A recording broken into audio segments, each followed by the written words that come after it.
I stumbled into the lobby of my cramped Brooklyn walk-up, the doorman's indifferent nod the only welcome home, my soaked trench coat dripping a trail of regret across the faded linoleum.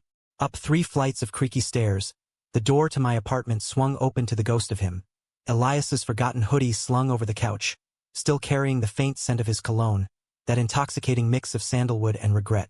I collapsed onto the bed we'd shared in stolen moments, the sheets tangled from our last frantic night, and let the sobs come, raw and unfiltered, because loving him had cost me everything. My job, my dignity, and the last shreds of the straight-laced life I'd clung to before he crashed into it like a meteor. It started 6 months earlier, in the sterile fluorescence of Hargrove and Associates' executive suite, where ambition hung in the air thicker than the fog rolling off the Hudson. I was Maxwell Reed, 26, fresh out of NYU with a business degree gathering dust and a stack of rejection letters that could wallpaper my efficiency. The interview for the junior analyst gig was a blur of rehearsed smiles and buzzwords, synergy, disruptive innovation, until Richard Hargrove himself strode in, all silver fox charisma and Wall Street gravitas, his tailored suit screaming old money. "Son," he said, clapping a hand on my shoulder like we'd known each other for years. "You're exactly what this firm needs. Hungry, unjaded, and," his eyes twinkled with something sharper than approval, "discreet. I got the job that afternoon. Salary just enough to keep the lights on and the ramen varied.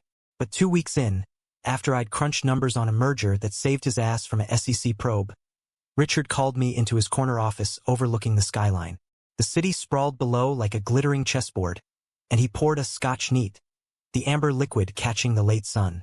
"Maxwell," he said, leaning back in his leather throne, "I have a proposition. Off the books. Personal." My gut twisted. Propositions from men like him never ended with a handshake. But the envelope he slid across the desk, fat with cash, silenced the alarm bells. $5,000 up front, more to come. Date my son Elias. Make him happy. Keep him out of trouble. He's complicated. Complicated. That's what rich folks called queer kids who didn't fit the mold. Elias Hargrove, 24, heir to the empire, out and proud since boarding school scandals leaked to Page 6. But Richard's version of support was a closet door bolted shut with NDAs and therapy bills. "He's spiraling," Richard confessed, voice low like we were trading state secrets. "Parties, boys, bad decisions. I need someone steady. Someone like you. I should have walked. I was straight, or so I'd told myself through 3 vanilla exes and a lifetime of burying the flicker of curiosity that sparked in college locker rooms. But $5,000? That was rent for a year. A buffer against the debt choking my dreams of grad school. "What's in it for him?" I asked, voice steadier than my pulse. Richard's smile was a shark's grin. "You." The first date was scripted like a bad rom-com. Pick up at his Soho loft in a town car. Dinner at Le Bernardin where the foie gras cost more than my weekly grocery run. Elias arrived in slim-fit jeans and a cashmere sweater that hugged his lean frame like a lover's whisper. His dark curls tousled just so, green eyes sharp and assessing under thick lashes. He was beautiful in that effortless way that made your throat dry, high cheekbones, a smattering of freckles across his nose from Hampton's summers, lips that curved into a smirk promising mischief. "So, you're the help Dad hired to babysit," he drawled, sliding into the seat across from me, his knee brushing mine under the table. No hello, no pretense. Just that. I flushed, heat crawling up my neck. "Maxwell, and it's not like that." It was exactly like that. But as the sommelier poured vintage Bordeaux, Elias leaned in, his breath warm against my ear. "Relax, Max. If we're playing house, let's at least make it fun." His fingers grazed my wrist, light as a feather, and something electric zipped through me. Curiosity? Panic? Desire? I laughed it off, ordered the tasting menu, and by dessert he'd coaxed my life story out of me. The dead-end suburb in Ohio, Mom's nursing shifts, Dad's mill closure that left us scraping by. "Underdog," he murmured, eyes softening. "I like that." We ended the night on his balcony, city lights blurring into stars, his hand lingering on my arm as he said goodnight. No kiss, but the seed was planted. Word spread in the office like wildfire, whispers in the break room, knowing glances over coffee runs. Richard beamed at board meetings, slapping my back like I'd closed the deal of the century. Elias texted nonstop. Memes about bad blind dates, invites to gallery openings in Chelsea, Late-night Ubers to dive bars in the East Village where we'd split greasy slices and dodge his father's spies. It was easy, too easy, slipping into the role. Fake it till you make it, right? But by month 2, the lines blurred. We'd crash on his couch after binging old Hitchcock films. His head on my shoulder, laughter rumbling through his chest like thunder. "You're not what I expected," he'd say, voice husky from wine, fingers tracing idle patterns on my thigh. I'd freeze, pulse hammering, then pull away with a joke. "Straight Maxwell, remember? The first real crack came at a Hargrove family gala in the Hamptons. Black tie affair with caviar towers and string quartets playing Vivaldi under crystal chandeliers. Elias looked like Sin in a velvet tux, tugging me onto the dance floor amid gasps from the Blue Bloods. "Let them talk," he whispered, his hand firm on my waist, guiding me through a slow waltz that had nothing to do with the orchestra. Our bodies aligned, chest to chest, thigh to thigh, and I felt it then, undeniable. The heat pooling low, the ache that had nothing to do with the script. His eyes locked on mine, pupils blown wide, and when the song ended, he didn't let go. "Max," he breathed, and it wasn't a question. We tumbled into a guest room upstairs, door barely locked before his mouth was on mine. Fierce, demanding, tasting of champagne and desperation. My hands fisted in his shirt, pulling him closer, the world narrowing to the slide of his tongue, the scrape of teeth, the way he gasped my name like a prayer. Clothes hit the floor in a frenzy. His skin was fever-hot under my palms, lean muscles flexing as I mapped him. Collarbone, the dip of his waist, the trail of dark hair leading south. "Please," he murmured against my neck, guiding my hand lower. And I gave in, lost in the rhythm of gasps and moans that echoed off the wallpapered walls. It was messy, urgent, nothing like the porn I'd furtively watched in dorm rooms. It was real, sweat-slicked and vulnerable, his nails digging into my back as we chased release together. Afterward, tangled in Egyptian cotton sheets, he traced my jaw with trembling fingers. "This isn't fake anymore, is it?" I shook my head, throat tight, and pulled him close. For the first time, the envelope of cash in my pocket felt like lead. But love, stupid, reckless love, made me think we could rewrite the rules. Summer bled into fall, the city shedding its humid skin for crisp scarves and pumpkin spice everything, and our affair bloomed like the turning leaves in Central Park. Mornings started with Elias's texts. "Coffee run? Black, 2 sugars, don't judge," and ended with me sneaking out of his loft at dawn, badge swiping into the office like nothing had changed. But everything had. Richard noticed the glow, the way my reports sharpened, my hesitations vanished. "You're good for him," he said one elevator ride, eyes crinkling. "Keep it up." Guilt gnawed at me like a rat in the walls, but Elias's smile, soft, unguarded, reserved only for stolen moments in coffee shops off the beaten path, silenced it.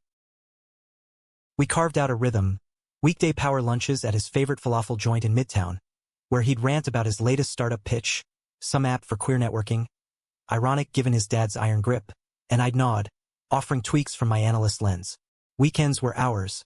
Road trip to the Berkshires in his vintage Mustang, windows down, Springsteen blasting as we hiked trails dappled in golden light.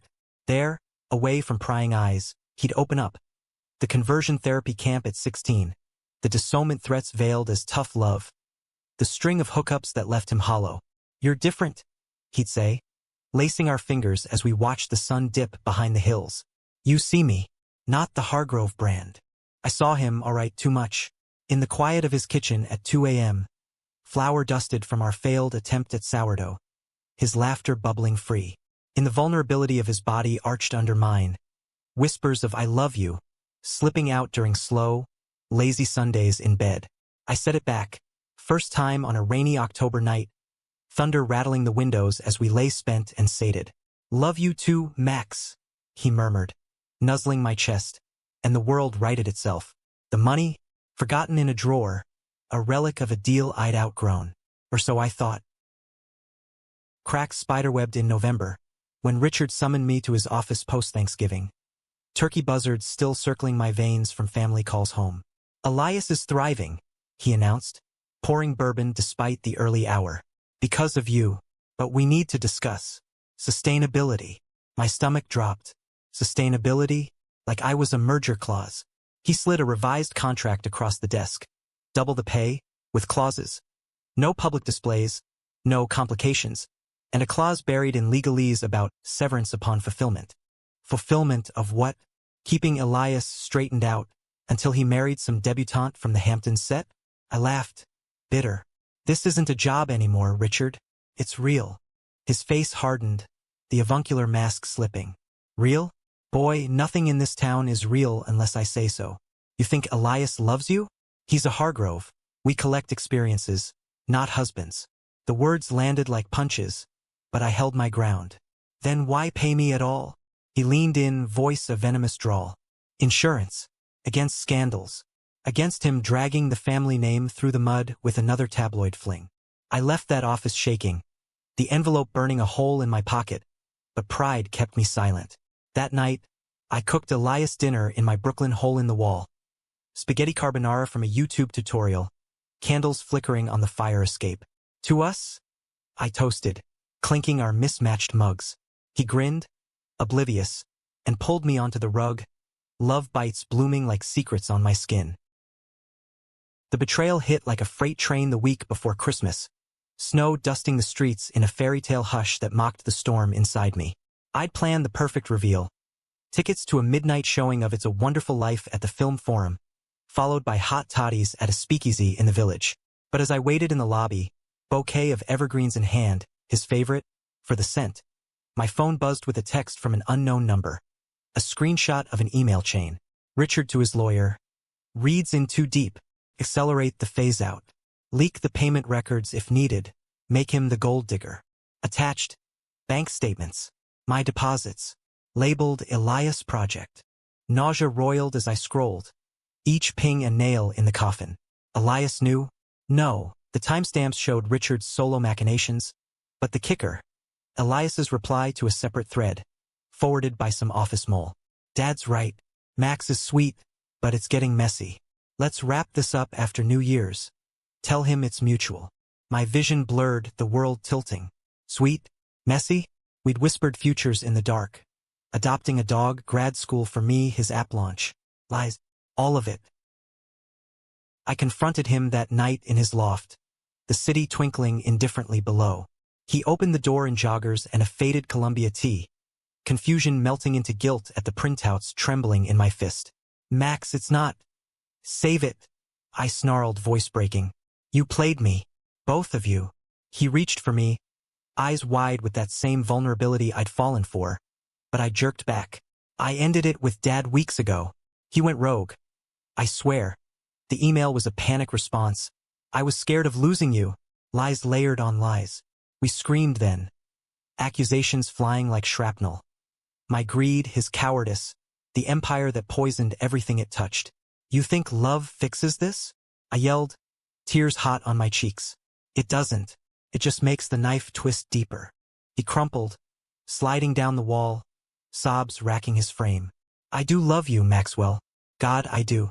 But I'm trapped. The money, the legacy, the fear he'll cut me off for good. I wanted to hold him, to believe, but the fracture was too deep. Then choose? I whispered, door handle cold under my palm. Silence stretched, eternal. His nod was barely perceptible, a surrender. I walked out into the snow, chest hollow, the bouquet abandoned like a crime scene. Weeks blurred into a gray haze. Christmas alone with takeout lo mein. New Year's Eve watching fireworks from a rooftop bar, toasting strangers while my heart bled out. Back at the office, Richard's condolences were a pink slip disguised as a promotion elsewhere.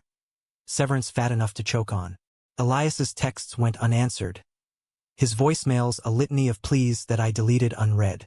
I crashed with a buddy in Queens, job hunting through the post-holiday slump, the city's pulse mocking my stasis.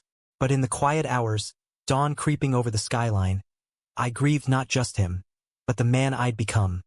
The one who'd traded authenticity for a paycheck, only to lose both. Redemption flickered in the unlikeliest place. A support group for queer folks navigating family bullshit, advertised on a flyer in a Hell's Kitchen coffee shop. Out of the closet, into the light, it promised, and on a whim, broken, but curious, I went. The circle of folding chairs held stories sharper than mine. A trans kid disowned over Turkey. A bi dad fighting for custody. When my turn came, the words spilled. The deal, the desire, the double cross. No judgment, just nods and me too-s that stitched something raw inside me. You loved him, the facilitator said. A silver-haired queen with kind eyes. That's not the sin. Hiding it is. Spring thawed the ice in my veins, cherry blossoms unfurling along the FDR like pink promises, and I clawed my way back. New gig at a scrappy fintech startup in Flatiron. Salary lean but honest. No strings. No Elias. I'd blocked him everywhere. But New York being New York, ghosts lingered. A cologne whiff on the subway, his laugh echoing from a bar patio. Therapy helped, weekly sessions with Dr. Lena, a no-nonsense dyke who called my bluff on the straight but not narrow bullshit.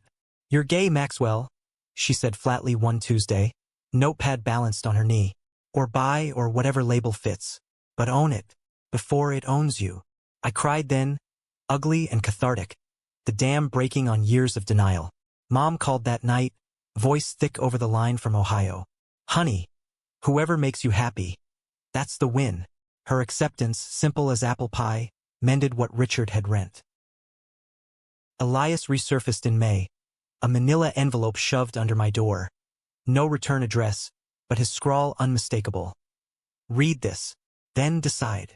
Inside, a USB drive and a letter, pages worn like he'd folded and unfolded them 100 times. The drive held recordings. His voice, raw and raging, confronting Richard in the boardroom. Pay him off? You son of a bitch.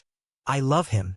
Audio of slaps, shouts, the crash of a crystal decanter. Then silence, heavy as a verdict. The letter was poetry and prose.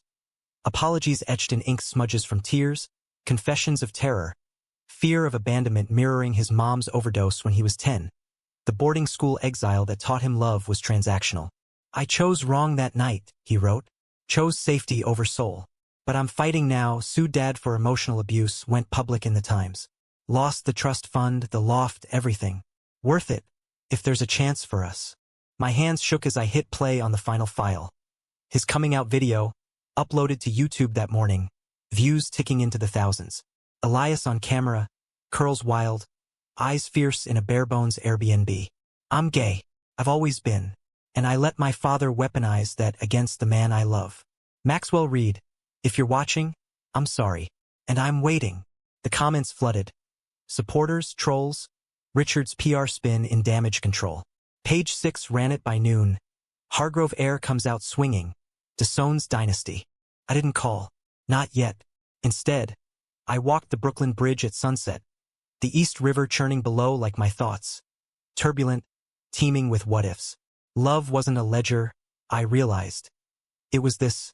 The ache that lingered, the pull that defied gravity. Dr. Lena nodded when I told her. Go slow, but go. Pride that June was a revelation. Rainbow flags whipping in the wind, bodies pressed in joyous chaos down Fifth Avenue.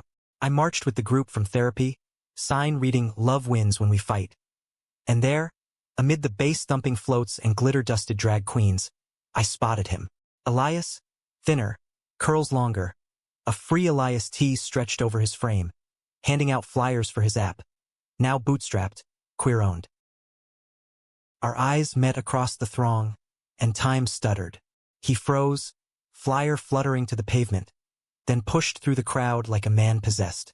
Max, he gasped, inches away, sweat beading his brow, chest heaving. The world narrowed, horns blaring, cheers deafening, but just us. You came. I swallowed, throat dry. Saw the video. Ballsy. A laugh bubbled from him, watery. Had to. For you. For me. His hand hovered, tentative, and I took it. Calluses from manual gigs replacing the softness of silver spoons. We didn't kiss, not there. But the squeeze said enough. Rebuilding was jagged-edged, no fairy tale montage. First date post-betrayal. Awkward diner in Red Hook, burgers cooling as we dissected the wreckage. I get it now, I said, ketchup packet twisting in my fingers. The fear. But you have to trust me yourself. He nodded, eyes downcast. Therapy's kicking my ass. Learning I'm not broken. Just human. We talked for hours, ghosts exorcised over milkshakes. And when he walked me to the train, The kiss was tentative, soft lips, hesitant tongues, tasting of salt and second chances. It ignited slow, building to the familiar fire, but this time no shadows. Summer deepened our roots. Picnics in Prospect Park where he'd sketch app wireframes on napkins while I read econ journals aloud, mocking the jargon. Nights in my tiny apartment, now ours with his toothbrush in the holder and vinyls stacked by the turntable. Nina Simone crooning lows that mirrored our highs. Sex evolved too. Less frantic, more exploratory. Mornings with sunlight slanting through blinds, his mouth lazy on my hip, drawing out whimpers I'd never voiced before. Beautiful, he'd murmur, green eyes reverent. And I'd believe him, scars fading under worship. But Richard wasn't done. August brought the lawsuit, defamation, breach of contract, a Hargrove haymaker to bury us. Subpoenas arrived like death omens, paparazzi staking out my stoop. Elias buckled first, pacing our living room at 3 a.m., voice frayed. What if we lose everything? Again? I pulled him down, arms iron bands. We already did, and we're still here. Court dates loomed like thunderheads, but we faced them side by side. Me in a borrowed suit, him in defiance. The judge, a grizzled queer icon from the Stonewall days, saw through the bluster. This isn't justice, Mr. Hargrove. It's control. Case dismissed with a restraining order sweeter than vindication. Yet victory tasted bittersweet when Richard showed up unannounced one drizzly September eve. Gaunt in a trench coat 2 sizes too big, eyes hollowed by scotch and solitude. Elias won't take my calls, he rasped, clutching a bottle like a lifeline. We let him in not forgiveness but humanity. Over weak tea at our Formica table, he unraveled. The homophobia born of his own repressed youth, the empire built on burying truths. I thought I was protecting you, he told his son, voice cracking. But I was the monster. Elias's hand trembled as he covered his father's. Then change. No hugs, no Hallmark tears. Just a fragile bridge, first step toward amends. As leaves turned, so did we. Deeper, unbreakable. Elias's app launched to queer acclaim, downloads spiking after a TechCrunch feature. From closet to code, the gay heir's revenge. I enrolled in night classes at Columbia. Dreams reignited. Holidays healed. Thanksgiving at Mom's in Ohio, where Elias charmed her with pie disasters and earnest toasts. Family's what you build, she said, squeezing my hand under the table. Winter wrapped us in its hush, snow blanketing the city like absolution, and by New Year's, we'd forged something real. Tattooed commitments, his initials inked discreetly on my ribcage during a tipsy tattoo parlor run in the Bowery. Mine on his wrist like a cufflink turned talisman. The world intruded, of course. Richard's rehab stint leaked to Variety. His journey of acceptance spun into redemption arc fodder. We visited him in the upstate facility, sterile halls echoing our footsteps, his handshake firmer, eyes clearer. Proud of you, son, he said to Elias, voice gravelly. To me, take care of him. No apology but progress, a Hargrove halting step. Life accelerated. My thesis defense crushed, job offer from a nonprofit auditing corporate closets, Elias's app acquired by a Bay Area giant, exit rich, but he stayed east, loyal to roots we'd replanted. We moved to a one-bedroom in Williamsburg, exposed brick and skyline views paid for by hustle, not handouts. Mornings were rituals, his coffee brewing as I journaled, affirmations scribbled in the margins. I am enough. We are enough. Evenings, tangled on the couch, his head in my lap as I read poetry. Walt Whitman, queer's patron saint, verses that made him tear up. This is the miracle, he'd whisper, fingers interlaced. Us. But love's not linear. Shadows lingered. A March relapse for Richard. Bender ending in a Hamptons ER, tabloids feasting. Elias drove up alone, returning hollow-eyed, collapsing into my arms with, he hates himself more than he ever hated me. We grieved together that night, bodies a balm. Slow, sacred. His tears salting our skin as I held him through the aftershocks. You're my anchor, he murmured, spent and safe. Therapy tandem now, our sessions a duet of unpacking. My imposter syndrome from the deal's stain, his abandonment wounds blooming anew. Dr. Lena beamed. Growth isn't pretty. It's this. Spring bloomed defiant. Our first anniversary marked with a weekend in the Catskills. Cabin rented sight unseen, lake mirroring stars. We hiked to a waterfall, mist kissing our faces, and there, knee-deep in chill water, Elias dropped to one. Not with a ring but a vow. Marry me? Not today, not legally yet, but when the world catches up. Promise me forever. Tears mixed with spray on my cheeks. Yes, 1,000 times. We made love on a blanket that night. Fireflies winking approval. The universe complicit in our joy. Yet the climax crested in June. Pride's electric hum still vibrating when Richard called, voice steady, unslurred. Come home, son. For good. The Hamptons estate, once a gilded cage, now a neutral ground. While reading in the library, mahogany panels absorbing the weight. Richard, frail but fierce, divided the empire. Not to Elias alone, but a trust for queer youth initiatives. His legacy laundered through love. You taught me, he told us, hand on Elias's shoulder. What family means. No fairy tale, he'd never fully atone.